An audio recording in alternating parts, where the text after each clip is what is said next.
बराती खाती अलगे डिमांड भइल। आ अंतिम में गईले जब ई खीर खाए तो साली लोग के तो देखबे कैले, ओकरा साथे साथे डिमांडो कैले कि सब ठीक बा, खीर के खवाई सोनमे के सिकड़ी एक अंगूठी चाहिना, आ दुल्हनिया के संगमा हम लेके पैदल जाए, आ दुल्हनिया के संगमा हमके मारुति चाहिना। अरे खीर के खवाई में मांगे लवंडा, Bajaj Kawasaki Hero Honda, Bajaj Kawasaki Hero Honda.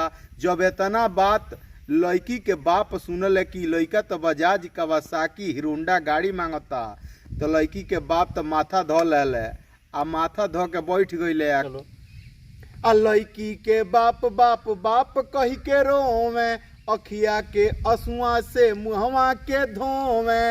अरे कहले कि अब तो हम भैनी मोरंडा, कहत रहे अब तो हम भैनी मोरंडा नो। कहले कि अब तो हम भैनी मोरंडा, Bajaj Kawasaki Hero Honda, Bajaj Kawasaki Hero Honda. जब इतना बात क्लियर हो गई तो लड़की के बाप मान ले कि चलो बजाज कवासाकी या हीरो होंडा गाड़ी सब पूरा करब। तो एगो ख्याल आई लड़का के बाप के दिमाग में कि सब हमारा और हमारा लड़का खातिर मिलता, लेकिन हमार जौन बाराती जाई ओकरा खातिर का व्यवस्था यहाँ के करतन।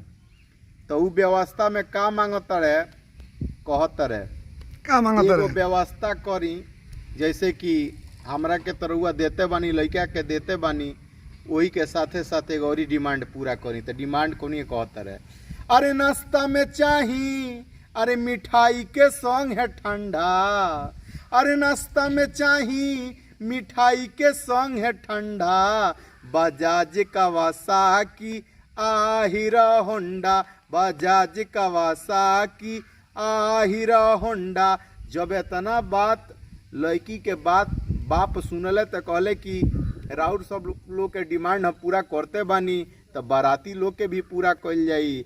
तो जौन 2-4 कट्ठा बचल बा नहरी पर उ बेच देतानी, आ ठंडा कोको कोला के व्यवस्था क देतानी। यूपी में बियाह बरतिया कोई रहे, हाँ यूपी में गई रहे, बड़ा लोग बाराती ओकर में ही का ठंडा खाते लोग परेशान हो जाता। हाँ तो कहले वो व्यवस्था क देतानी। तैयार हो गईले, आ जब तैयार हो गईले तो अब देखी आ गई, तिलक चढ़ गई। तिलक चढ़ला के बाद दुल्हा एकदम कपड़ा उपड़ा एकदम पहन के, जहिया दुल्हा जे बनेला नुहे बुझेला, मार जे मुँह में लड्डू फूटेला, मन में लड्डू फूटेला। तो अब दुल्हा गईले, सबसे पहले दर पूजा भइल, ओकरा बाद लोग इंतजार करता कि भाई आंगन में कब आई दुल्हा। आ बड़ा सुनर दुल्हा आइल बड़े, यूपी से आइल बड़े। तो दुल्हा जौन बात बिहार से आइल बड़े यूपी में, हाँ माने जौने रुआ कहली अब कहीं के होकस माने दुल्हे बाड़े। अब आंगन में गईले तो सबसे पहले जब आंगन में बैठत रहे तो ई तो अब तो डिमांड कैले रहले नु। तो सबसे पहले जब बैठल तो 2 जना और गई रहे, उनके कहल जाला सो बोलिया। तो एक जना दाएं एक जना बाएं, लोग टुकुर टुकुर ताकता, बीच में दुल्हा बैठल बड़े। ई तो गइल बड़े नेगे खाती, आ 2 जनी गइल बलो खाए खाती। तो अब दुल्हा के आगे आवता मार जे खीर खाए खाती। असोवलिया लोग के लाने ने पूछो, कुर्सियों नहीं के मिलल, खड़ा होकर टुकुर टुकुर ताकत लो कि हमनियों के केहू कुर्सी दे दी तो हमनी के बैठ जती के। अब का भइल कि जब दुल्हा के आगे खीर खाए खाती आयल, थाली में परोसल गई कौन चीज, दही चिवड़ा कहल जाला खीर। पहले ही धोखा हो गई, दही चिवड़ा देख के खीर कहल जाला। अब दही चिवड़ा आयल बा, दुल्हा ताकत रहे कि अब हमरा के नेग मिली, अब नेग मिली। तलक उनके सास आओ तड़ी आगे। जब सास आओ तड़ी आगे तो कह तड़ी, ए बाबू काहे ताकतनी, उठाई जौन जूरी मिली तो दियाई। अब तो दुल्हा मुंह फुला के हे कोने मुंह कल कैसे हनु बोलते नहीं खो हनु तोला कहने से उनके सोरहज निकल ली।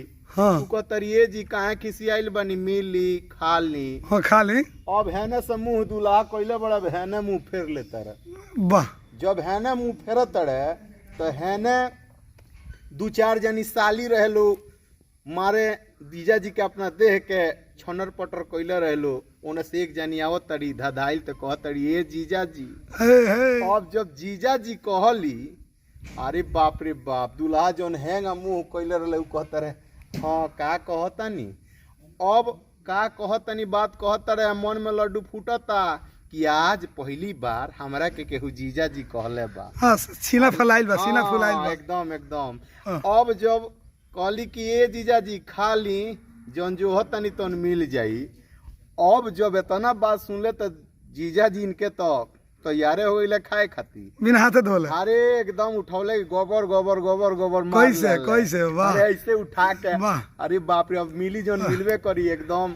आई चरचर जानी साली सरहज सारा लोग बुझाता कि रे अपने पे कहत है, तजुर्बा बा बाप रे बाप। सुनी अब दूल्हा तो एकदम खुश भइले, आ तब का कहत रे खा लेले तो कैसे कैसे अरे खीर के खवाई, अरे सोना में के सिकड़ी, एक अंगूठी चाहिना, एक अंगूठी चाहिना, आ दुल्हनिया के संगवा एगो मारुति चाहिना, दुल्हनिया के संगवा एगो मारुति चाहिना, मारुति चाहिना हो मारुति चाहिना, मारुति चाहिना हो मारुति चाहिना, आ दुल्हनिया के संगवा एगो मारुति चाहिना। दूल्हा के गोड़ हाथ ना रहेगा, अब सुनी ना, गोड़ ना रहे दूल्हा के, अब मारुति पहले चाहिए सुनी मारुति के जौन डिमांड भइल, जी। इनके बाबूजी अलगे डिमांड कैले, बजाज कवासाकी गाड़ी 5 लाख रुपया, हौ नोहरी पे के जमीन कुछ डिमांड को के मांग लेले। बराती खातिर अलगे डिमांड भइल, आ अंतिम में गईले जब ई खीर खाए तो साली लोग के तो देखबे कैले, ओकरा साथे साथे डिमांडो कैले कि सब ठीक बा, खीर के खवाई सोनमे के सिकड़ी एक अंगूठी चाहिना, आ दुल्हनिया के संगवा हम लेके पैदल जाए, आ दुल्हनिया के संगवा हमके मारुति चाहिना। इतना डिमांड कैले, तोना पर दहेज कम बा।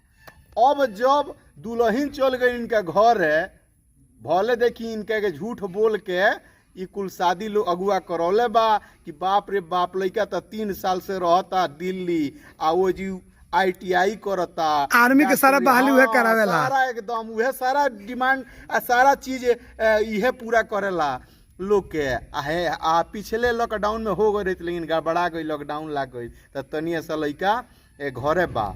अब लोग झूठ बोल के शादी करावता, अब घरे जब ई लड़की गइल बिया तब न पता लगल बा कि असलियत का बा। कैसे बा?